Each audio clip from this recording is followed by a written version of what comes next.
할렐루야. 제가 주일 오후에는 성령론을 가지고 함께 은혜를 나누고 있습니다. 우리가 참 혼란스러운 거 또 헷갈리는 것 가운데 하나는 성령의 세례 또 성령의 내주에 관련한 이야기입니다. 어떤 사람은 성령 받았는데 막 불 받았다 그러고 진동이 나타났다 그러고 무엇을 보았다라고 그러고 어떤 것을 들었다라고 하고, 그래서 성령의 세례를 받는 것이란 아주 신비하고 놀랍고 충격적인 어떤 사건을 경험하는 것으로 우리가 이해될 때가 굉장히 많이 있습니다. 성령 세례라고 하는 것은 과연 그런 것이냐? 성령 세례라고 하는 것은 여러분, 우리가 예수 믿고 거듭나면 그것을 중생이라고 말합니다. 그거를 중생이라고 말하는데 중생은 또 예수가 믿어지는 것은 또는 거듭나는 것은 그게 다 성령의 역사예요. 그게 다 성령의 역사라고요. 그러니까 내가 예수가 믿어지고 그 다음에 거듭나는 역사가 일어났다면 성령님이 내 안에서 임재하신 거예요. 할렐루야. 임재하시고 성령님이 그걸 믿어지게 하시고 거듭나게 하시고 하나님의 자녀가 되게 하신 거예요. 그렇게 생각해 보면 이 중생이라고 하는 말과 성령 세례라고 하는 말은 하나는 성령론에서 접근하는 것이고 하나는 구원론에서 접근하는 것이지만은 아무튼 내용은 같은 것이다. 그것이 구원론의 입장에서 보면은 그거 중생한 것이다 그러는 거고, 성령론의 입장에서 보면 성령 세례를 받은 것이다 그러고, 그러니까 동일한 현상에 서로 다른 표현이 바로 성령 세례라는 거예요. 우리가 이것을 이해하면 성령 세례를 받을 때 막 진동 또는 막 불 받고 이럴 수 있어요. 또는 다르게 어떤 다른 체험을 통해 가지고 그런 경험이 되어질 수도 있습니다. 하지만 모든 경우에 성령 세례가 다 그와 같은 것은 아니라는 거예요. 그러니까 예수가 믿어지면, 더 쉽게 말하면 내가 예수가 믿어지고 거듭나는 그 순간에 영적인 세계에서 동일하게 일어나는 역사인 거예요. 동일하게 일어나는 성령의 역사인 거예요. 이거는 뗄래야 뗄 수 있는 관계가 아니라는 겁니다, 여러분. 이렇기 때문에 우리가 성령 세례에 대해서 생각을 할 때 이제 몇 가지 이해할 내용들이 있는데, 첫째는 뭐냐면 거듭난 사람은 다 성령 세례를 받은 것이냐? 그럼 맞는 말이에요. 이 거듭난 사람은 성령 세례를 받고 성령이 임재하셨기 때문에 거듭난 거예요. 할렐루야. 여러분, 우리가 잘 아는 요한복음 3장 5절에 있는 성경의 말씀에도 보면은 예수님께서 하신 말씀이 있지 않습니까? 사람이 물과 성령으로 거듭나지 아니하면, 물과 성령으로 거듭나지 아니하면, 그러니까 성령 세례를 받는 것과 거듭나는 것은 동일한 사건이라는 겁니다. 그래서 거듭난 사람은 다 성령 세례를 받은 거예요. 그래, 나는 그런 충격적인 경험이 없는데, 나는 그런 어떤 신비한 경험이 없는데, 나는 이렇게 진동의 역사가 일어나거나 그런 적도 없는데, 그럼 내가 성령 세례를 받은 거냐? 예수가 믿어지고 내가 거듭나고 하나님의 자녀가 되었으면 성령님이 이미 내 마음속에 들어오신 것이다 이 말이에요. 할렐루야. 여러분, 하나님께서 허락하시는 것이 있고 그 다음에 하나님께서 원하시는 것이 있어요. 예를 들어 보면 우리가 예수 믿고 거듭날 때 성령 세례를 받는 것, 이거는 다 누구든지 동일합니다. 그 다음에 성령이 그 다음부터 내 안에 들어오셔서 내주하시고 교통하시고 역사하시는 것, 이거는 예수 믿는 사람이면 누구나 다 동일해요. 그런데 하나님께서 다 누구나 다 허락하진 않지만 그럼에도 불구하고 원하시는 것들이 있어요. 예를 들어 보면 성령의 열매. 어떤 사람은 사랑과 희락과 화평은 괜찮은데 그 다음부터 오래 참지도 못하고 말이죠. 이런 분들이 있잖아요. 그 성령의 9가지 열매가 동일하게 한꺼번에 딱 열매 맺는 것은 아니란 말이죠. 성령의 은사는 내가 간절히 사모한다 그래가지고 성령의 모든 은사를 내가 다 받을 수 있는 것도 아니잖아요. 그렇기 때문에 하나님께서 너희들이 성령의 열매를 맺기를 원하고 너희들이 성령의 은사를 받기를 원하고, 사도 바울 같은 경우는 그 성령의 은사를 강조하기도 하고 이런 측면들이 있거든요. 그럼에도 불구하고 그것은 하나님께서 원하시는 것이지 우리가 구원받을 때 누구에게나 다 동일하게 임하는 게 아니라는 거예요.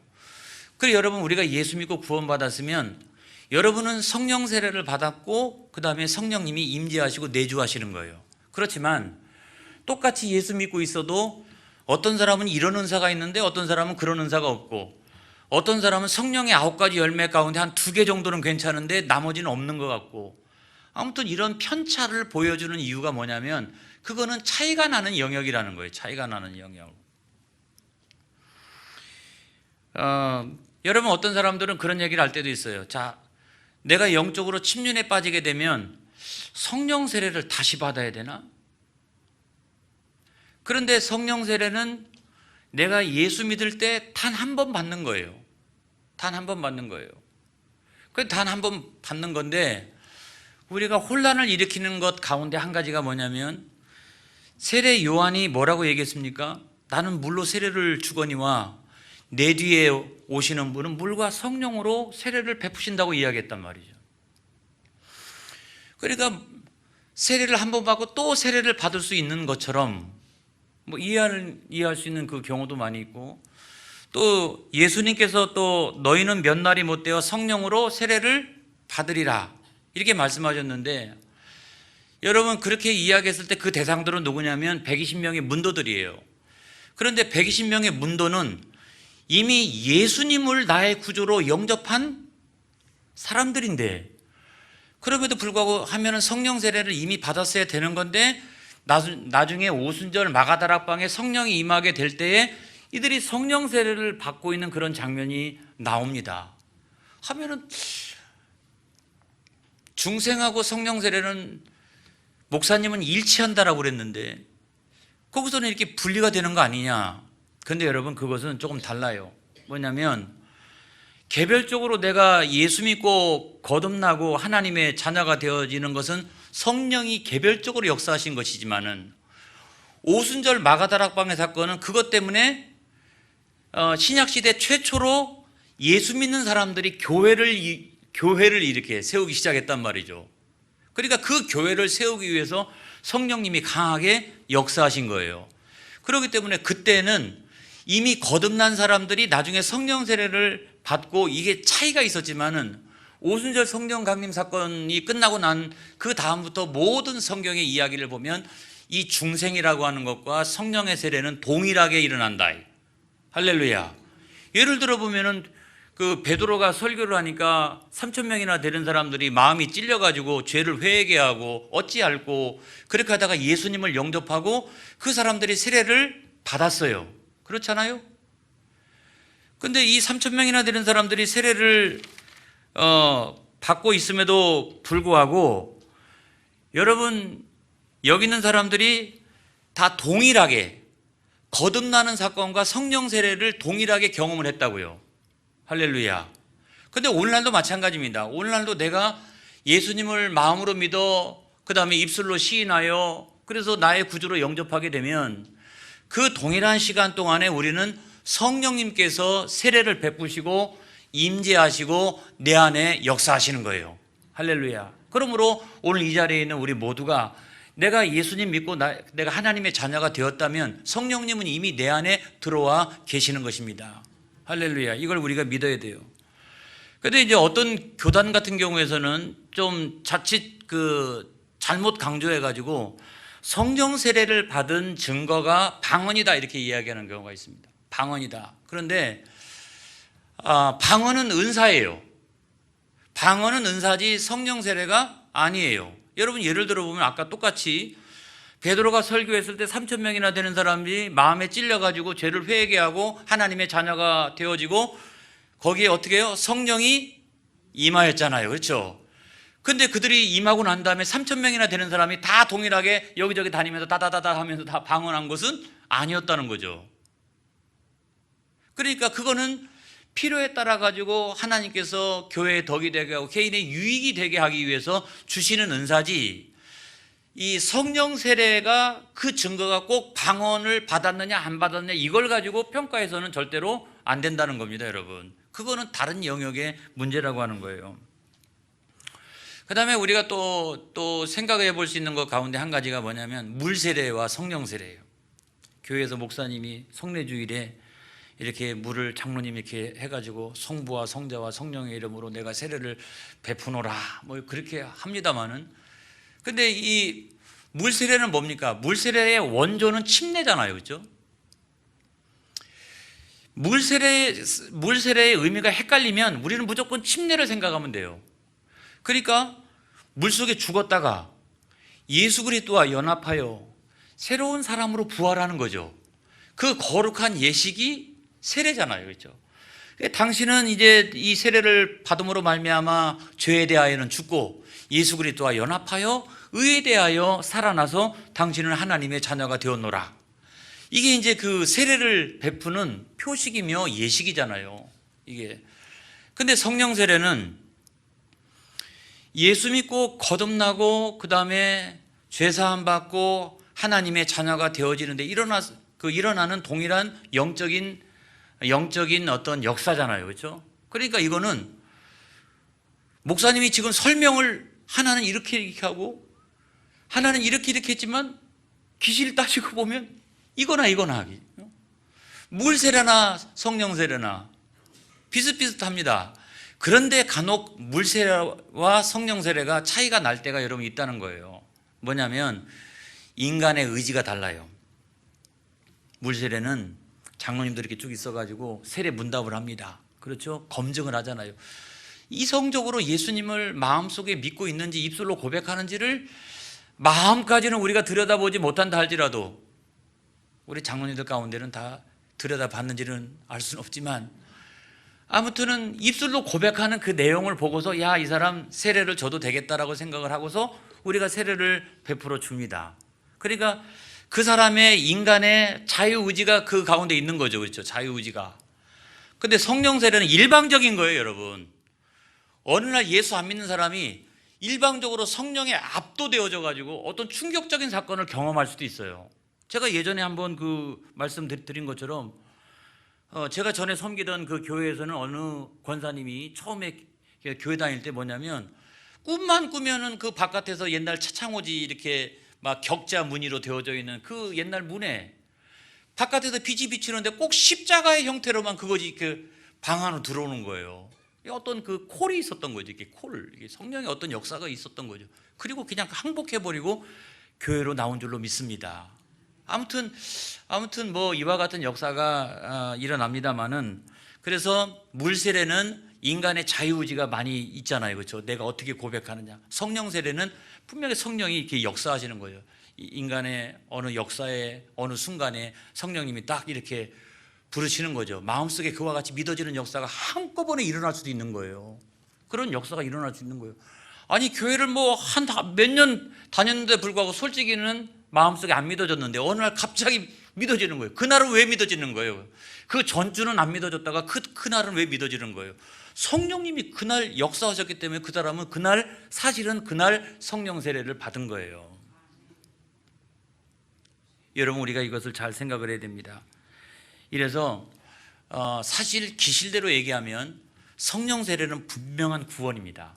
그렇죠? 성령이 내주 교통 역사하시고 이러면. 근데 물 세례도 저는 마찬가지라고 생각합니다. 그런데 간혹 어떤 분은 이렇게 구원의 원리가 이렇게 잘 이렇게 정리가 안 되어져 있는 우리 어린 학생들 가운데서도 있고, 아니면 너무 그 노인분들, 그래서 우리 김강하 목사님이 쫙 불러다 놓고 그냥 3주에 걸쳐가지고 교육을 했는데도 불구하고 그때는 다 이해한 것 같아서 목사님 된 것 같습니다. 이랬는데 막상 제가 문답을 해보면 이게 정리가 안 되어져 있고, 또 노인분들은 이것을 잘 이렇게 이해할 수 없고 이러기 때문에 아무튼 그럼에도 불구하고 물세례를 베풀어 주는 경우가 있어요. 아주 명확하게 이렇게 사실은 명확하게 그 마음속까지도 명확하게 우리가 성령 안에서 이렇게 보고 그 마음으로 믿고 입술로 고백하는지를 명확하게 검증해야 되는데 사실은 거의 일치합니다만은 그럼에도 불구하고 간혹 안 그럴 수도 있겠다라고 하는 생각을 제가 한다는 겁니다. 여러분 예를 들어 보면 예수님 그 십자가에 달리셨을 때 그 한 명의 강도, 내가 오늘 나와 함께 낙원에 있으리라 그랬잖아요. 그럼 구원 받은 거잖아요. 그런데 예수님께서 십자가에 달리셔가지고 야 일로 와봐, 내가 너한테 물세례 줄게, 이게 성경에 없잖아요. 그런데 이 사람이 구원 받은 것은 명확한 거잖아요. 그러니까 낙원에 있는 거죠. 안 그래요? 아나니아와 삽비라 같은 경우는 교인입니다. 교인. 아마 그때의 법적 질서를 가지고는 세례를 베풀었을 가능성도 있어요. 그런데 성령을 속였잖아요. 해가지고 나중에 즉사했습니다. 이러면 이 사람은 다 죽어갔다가 살아났죠. 이 사람한테는 성령 세례가 임한 거죠. 근데 여기는 물 세례를 받고 교인으로서 아마 어떤 직분도 맡고 사역도 감당하고 그렇게 했을 텐데 기실에는 마음속에 그와 같은 믿음이 사실은 없었던 거죠. 없었던 거죠. 이런 일이 일어날 수 있다는 겁니다. 그래서 이 사람은 물 세례를 받았지만 성령 세례를 안 받았기 때문에 이 사람이 만약에 성령 세례를 받았다라고 하면 그렇게 즉사하고 그 다음에 구원 못 받고 성경에 기록되어지고 이렇게 되어질 수 있겠어요? 그거는 불가능한 이야기입니다.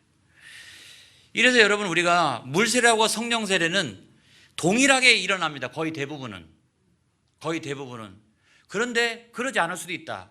어떤 사람은 이미 성령 받고 교회를 통해 가지고 내가 교인 되었다라고 하는 그 표식과 예식을 통과해야 집사님도 되고 장로님 되고 권사님도 되고 나는 내가 개인적으로 예수 믿어가지고 성령 받았는데 나 교인인데 이럴 수도 있잖아요. 그러니까 성령 세례를 받고 난 다음에 교회에 와서 물 세례를 받고 그렇게 할 수도 있는 것이고, 어떤 사람은 물 세례를 받았는데 솔직히 말하면 사실은 내가 마음속에 정확하게 예수님을 나의 주님으로 영접하지 않고 그렇게 살아나가다가 어느 날 부흥회 때 은혜 받고서 떼굴떼굴 굴르고 그 다음에 내가 성령의 충만함을 받고 변화되어지는 수가 있단 말이죠.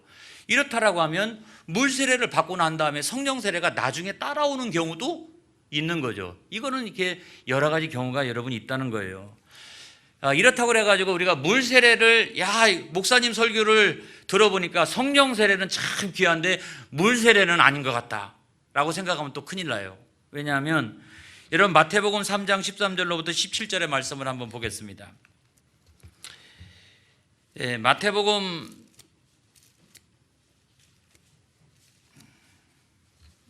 3장 13절로 17절.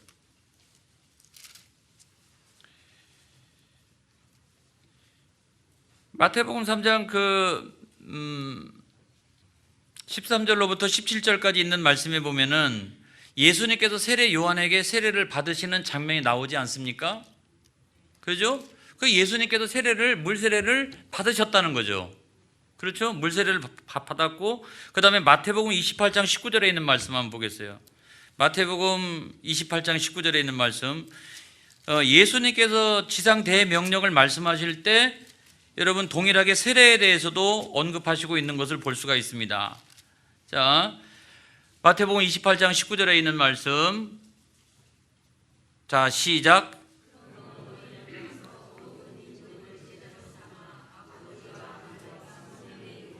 세례를 베풀고 그랬죠. 세례를 베푸는 건 누굽니까? 제자들이 나가가지고 세례를 베푼다라고 하면 이 세례는 물 세례인 거죠. 그죠? 그러니까 이 세례를 베풀어야 되고, 그 다음에 오늘 성경 말씀인데, 오늘 성경 말씀에도 있습니다만 로마서 6장 1절로 8절, 로마서 6장 1절로 8절.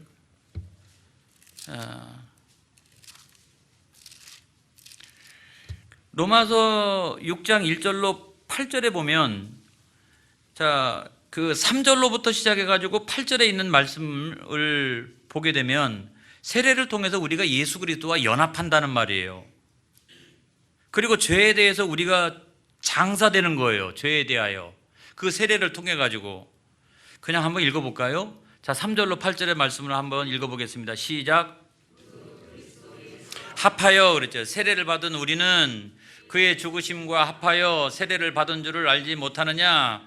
그러므로 우리가 그의 죽으심과 합하여 세례를 받음으로 그와 함께 장사되었나니 이는 아버지의 영광으로 말미암아 그리스도를 죽은 자 가운데서 살리심과 같이 우리로 또한 새 생명 가운데 행하게 하려 함이라.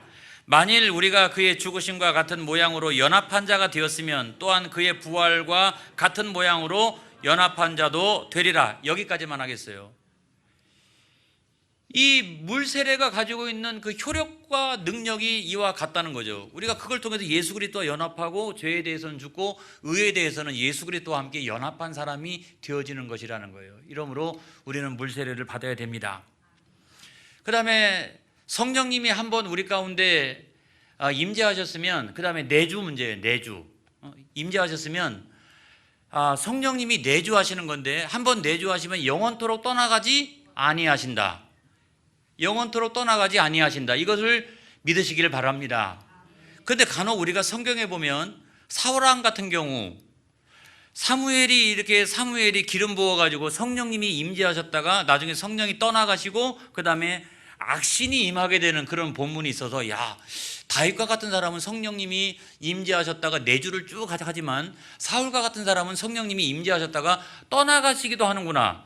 그러면 성령님이 내 안에 내주하셨다가 성령님이 떠나가실 수도 있겠구나. 뭐 두려움 같은 게 이제 생기기 시작을 합니다. 생기기 시작하는데, 사실은 사울왕에게 임하였던 것은 여러분 그 직분이에요. 직분. 왕. 그 직분으로서 성령이 임하는 경우가 있어요. 여러분 예를 들어 보면 이방인의 왕한테도 성령이 임하십니다, 여러분. 역대하 36장 22절로 23절 요것만 한번 읽어보겠습니다. 역대하 36장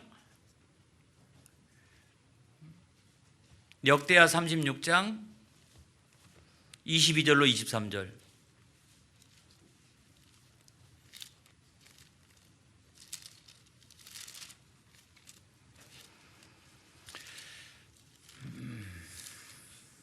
(36장 22절로 23절) 자, 읽어보겠습니다. 시작.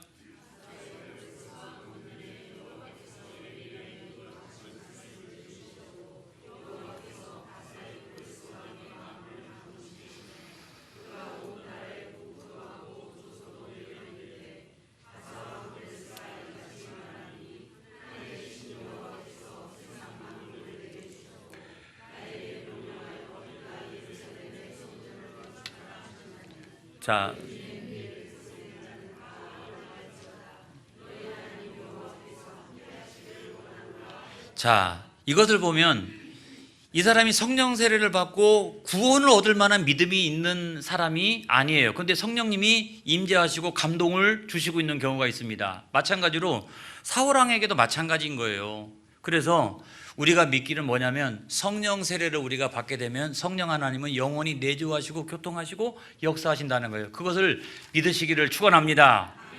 우리는 담대해야 되는 거예요. 내 안에 성령님이 계십니다. 성령님이 나를 변화시키십니다. 성령님이 나를 거룩하게 하십니다. 성령님이 나에게 능력을 주시는 거예요. 그 내 안에 그와 같은 성령님이 계신다는 거예요. 그런데 우리가 조심해야 될 것은 뭐냐면, 성령 소멸이라고 하는 것이 이제 성경에 있는데, 그건 어떤 거냐면 이런 거예요. 성령을 우리가 근심스럽게 하니까, 성령님이 내 안에 계신데 내가 불신앙하고 불순종하고 불성실하고, 제가 요거를 세 번째 거를 꼭 끼워 놓고 있습니다, 여러분. 불신앙하고 불순종하고 불성실하고, 그렇게 되면 내 안에 계신 성령 하나님이 근심하기 시작한다는 거예요. 그래서 그런 걸 갖다가 우리가 성령이 소멸된다라고 얘기하는데, 성령이 떠나간다는 말이 아니고 성령이 강하게 나타나거나 역사하지 않는다는 말이에요. 이것과 성령의 회방죄는 다른 거예요. 그래서 누구든지 다 예수 그리스도 안에 나가가지고 예수 그리스도를 만나서 구원에 이르러야 되는데, 그 구원의 길을 철저히 회방하고 방해하고 있으면 이거는 성령 회방죄가 돼서, 성령 회방죄는 절대로 용서받을 길이 없지만은, 소멸죄는 내가 회개하고 인정하고 잘못했습니다, 성령님 내가 성령 하나님을 의지하겠습니다라고 하면 성령 소멸 상태에서 성령 충만 상태가 되어지는 거예요. 그래서 그 성령이 소멸된다라고 하는 성경적인 표현은 성령이 완전히 떠나가신다라고 하는 것이 아니고, 이건 뭐냐면 성령이 그와 같이 강하게 역사하지 않는 것은 내 죄 때문에 그런 거예요. 내가 불신앙하고 불순종하고 불성실하고 내 맘대로 살고 이러니까 성령이 강하게 역사를 못 하시는 거예요. 그런 때는 우리가 회개하고 성령 충만을 받으면 다시 이렇게 새 힘을 얻는 거예요. 여러분, 살아가는 성도들 사이에 영역의 차이가 왜 생기느냐, 능력의 차이가 왜 생기느냐, 그건 딱 한 가지입니다. 여러분 안에 성령님이 안 계신 것이 아니에요.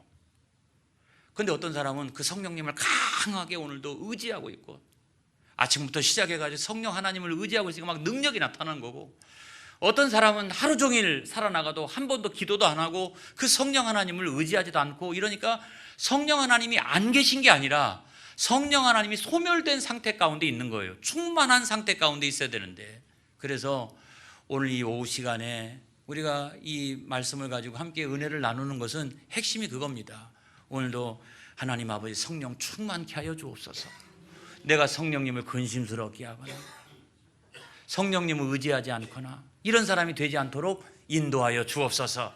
그래서 오늘부터 시작해서 우리 교회 모든 성도들은 그런 능력 있는 신앙생활 되어지기를 주님의 이름으로 축원합니다. 할렐루야. 기도하겠습니다.